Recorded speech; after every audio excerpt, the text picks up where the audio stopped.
All right, let's get on to the All-Star JR situation, man. Man, what happened that night from your understanding of the All-Star JR in Houston incident? JR was at Confessions, which was the restaurant. He was with one person, not 5, not 6, like Ben 10 lying bitch said. He was with one person. It was a female. He was having dinner at Confessions. As he was leaving with the female, Jay Prince Jr., OG33, who was like NBA YoungBoy's second in command with the Never Broke Again record label. It was his birthday. That night was his birthday. OG3, Daddy and Ron, Ben 10, and about 8, 9 other people, including women, were there, including OG33's mother was there. As All-Star JR was leaving at approximately 11:30 p.m., they were coming into the restaurant. When they came into the restaurant, there was some words exchanged. Immediately, All-Star JR, they confronted All-Star JR. JR said what he had to say. They started to attack JR.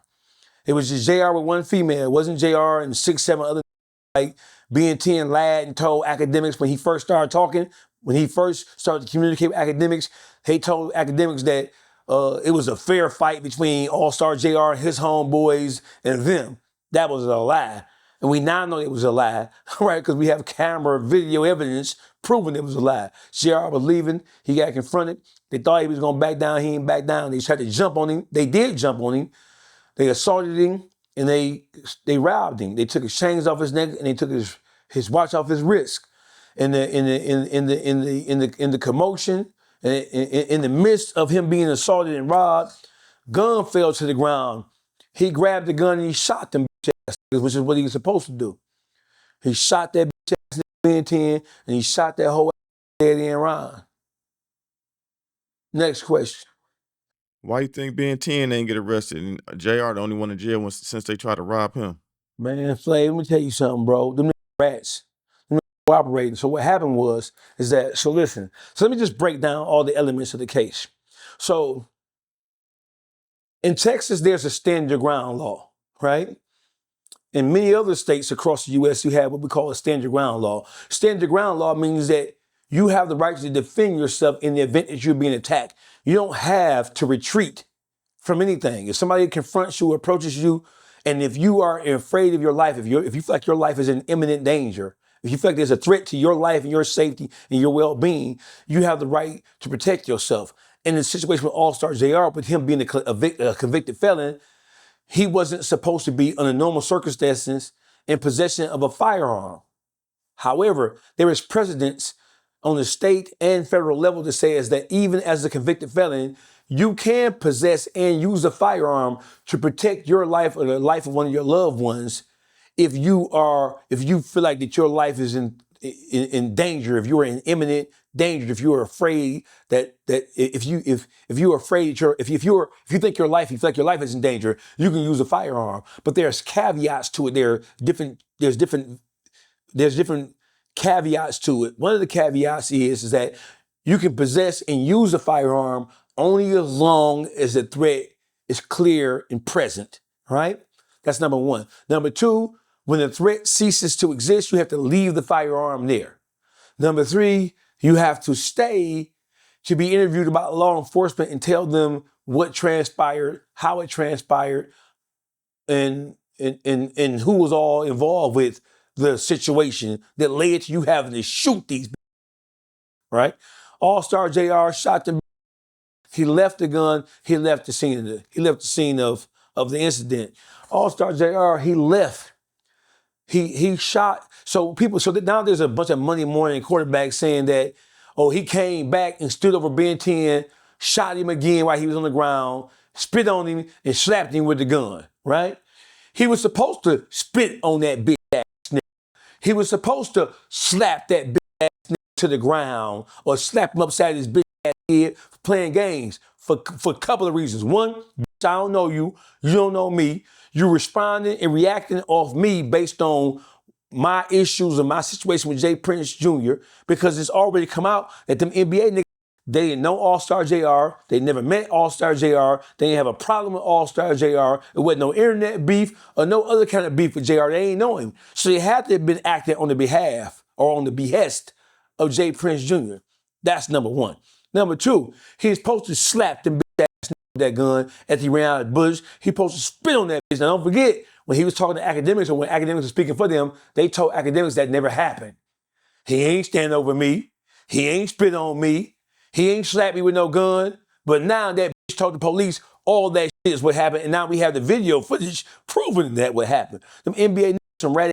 And the reason why All-Star JR is locked up is because he refused to cooperate.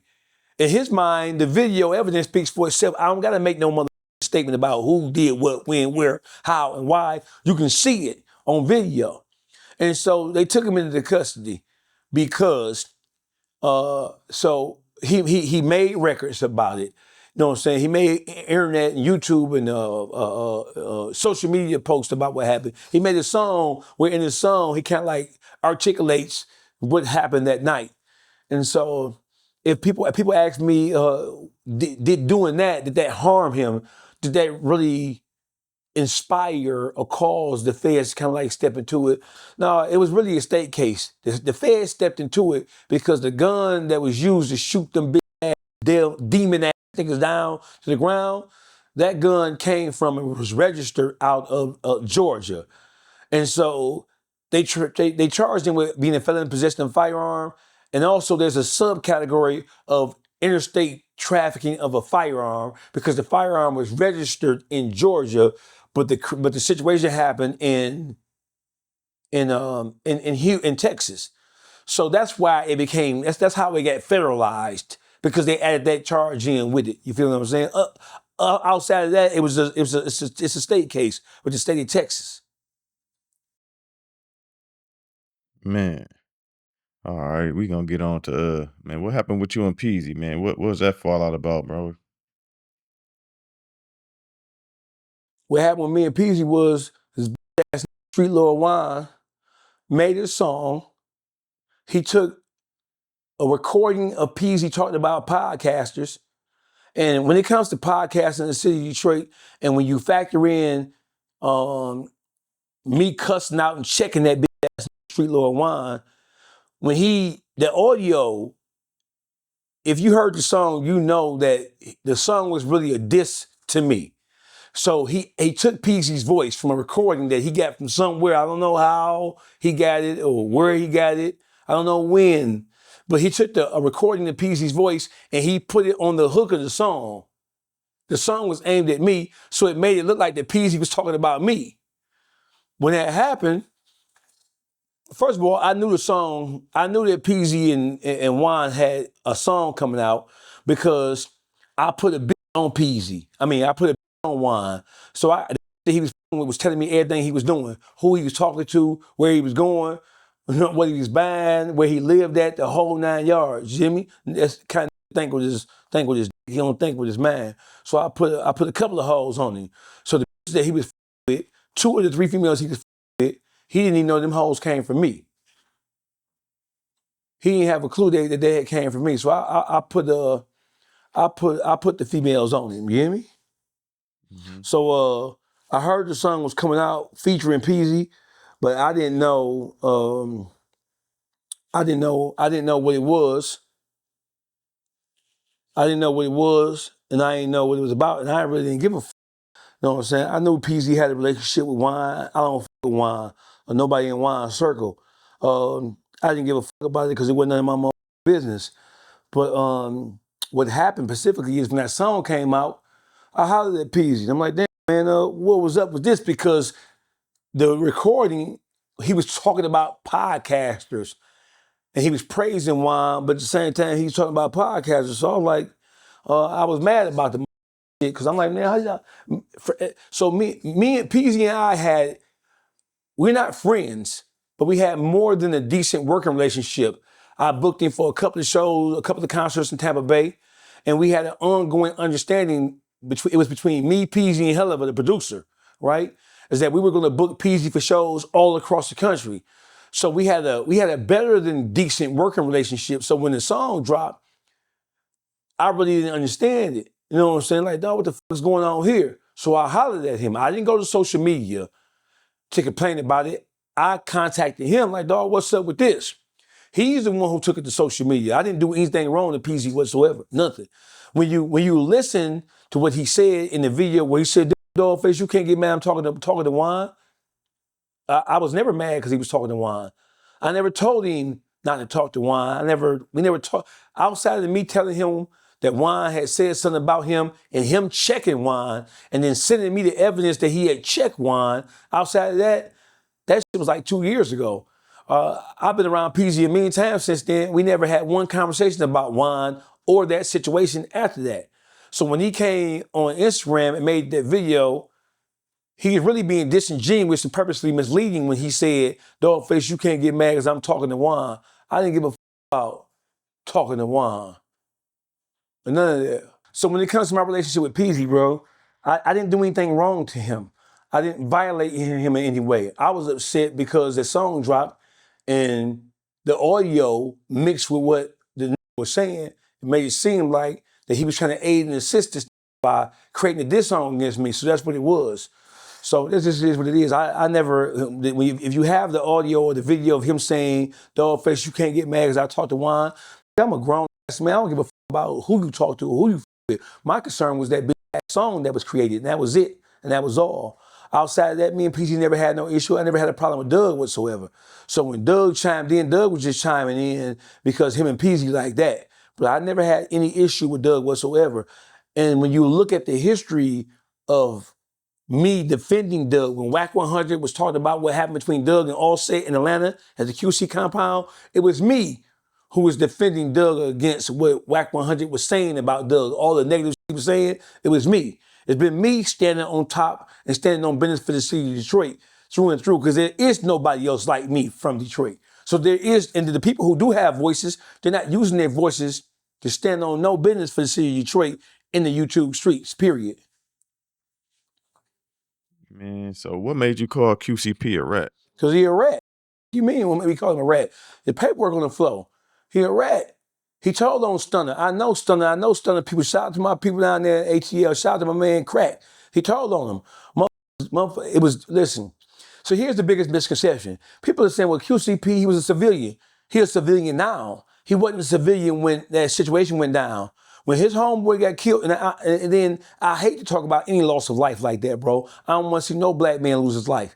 But QCP wasn't no civilian. QCP had a bag. He was moving the bag. How he got killed, how his homeboy got killed, and how he got shot, it was doing a drug transaction. That right there disqualifies his name from being a civilian. So after he got shot and his homeboy got killed, he aided and assisted the police trying to get old boy booked for that murder. It's in black and white. He didn't just tell when the situation went down. He followed up with the police. He followed up with the prosecutor. He followed up with law enforcement trying to make sure that Stunner went to prison for murder. That's a known fact. Everybody in Atlanta know that. And you know how we know everybody in Atlanta know that? The leaked jail phone calls between Lil Baby and 21 Savage and what's his name? Young Thug. Young Thug and 21 Savage was talking about how they told Wham, aka Lil Baby, not to sign with QCP because he was a rat, because he was bold business. And then 21 Savage, he acknowledged it in that infamous tweet that he put out when he was talking to Young Thug, when he told Thug, basically, and I'm paraphrasing, I'm not quoting directly, he said, relax, Thug. We've been know these niggas was a rat. We've been know Gunna was a rat when he ratted the first time. I'm not saying Gunna's a rat, but this is what 21 Savage said. We've been knew Gunna was a rat when he ratted the first time. That's number one. So what you surprised about? But we covered it up. We covered it up because we trying to save face for the city of Atlanta because we had control of hip hop. We been knew that QCP was a rat. We just covered it up because QCP had that bag and he's putting that money in all the young niggas' hands. This is what 21 Savage said. This is what Young Thug said. So I called him a rat because he ratted on it. So, man, what's going on with you and Boosie and Sauce Walka? Boosie bro? a hoe. Boosie and Sauce Walka, two different subjects. Let's start with Boosie first. Boosie's a hoe. And when I first got on Boosie ass because when Boosie was on VladTV, see, Boosie's only relevant on VladTV because Vlad asked him about who told on what.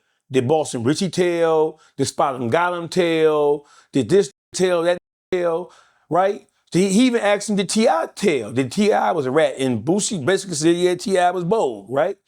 So when he asked him about was QCP bold, Boosie started stuttering.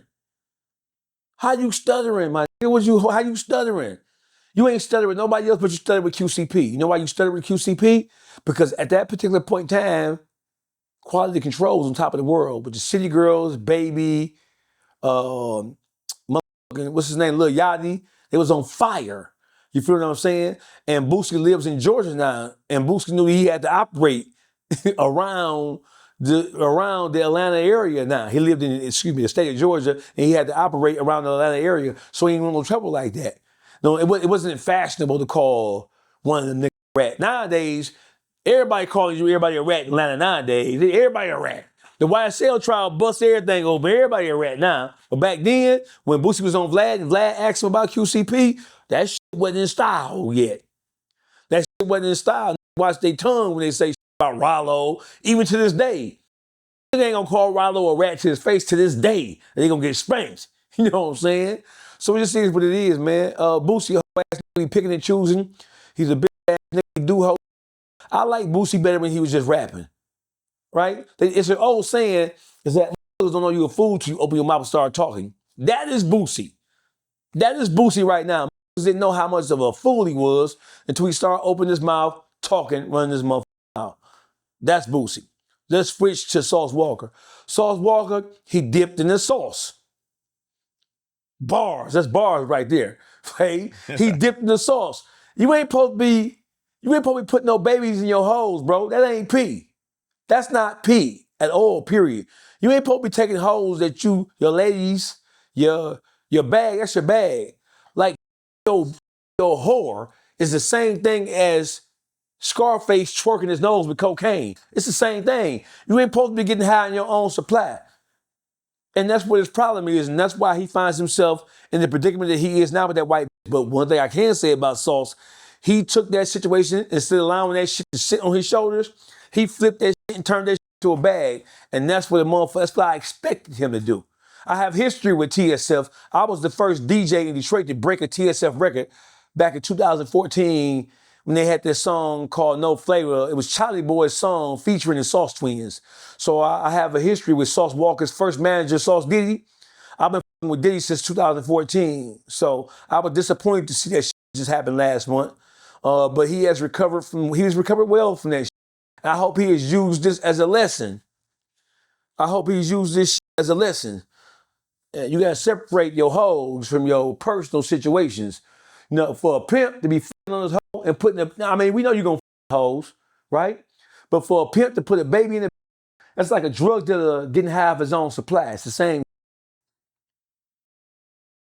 Okay.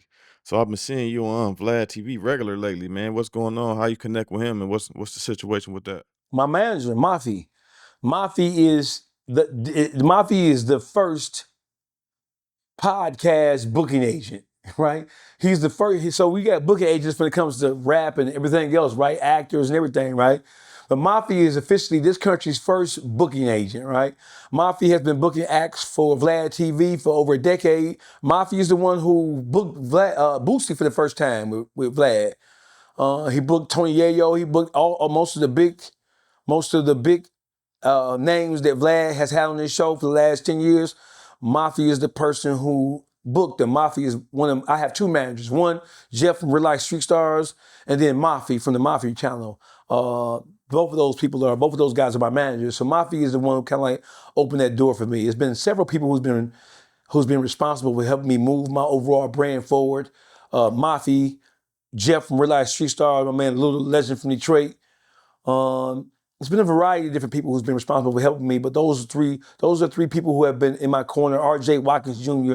From the city, they've been instrumental in helping me kind of like push my brand forward. I've always, what you see now, this is how I've always been. People kind of like, damn, DawgFace talking shit. He just done started this shit. No, I've been popping this shit forever. I was in prison stabbing, robbing, they talked about and capping on niggas and playing dozens with niggas. I've been doing this shit forever. You know what I'm saying? This is nothing new. The world is just now having the opportunity to behold how great I am when it comes to this shit. But I've been doing this shit forever. It's nothing new.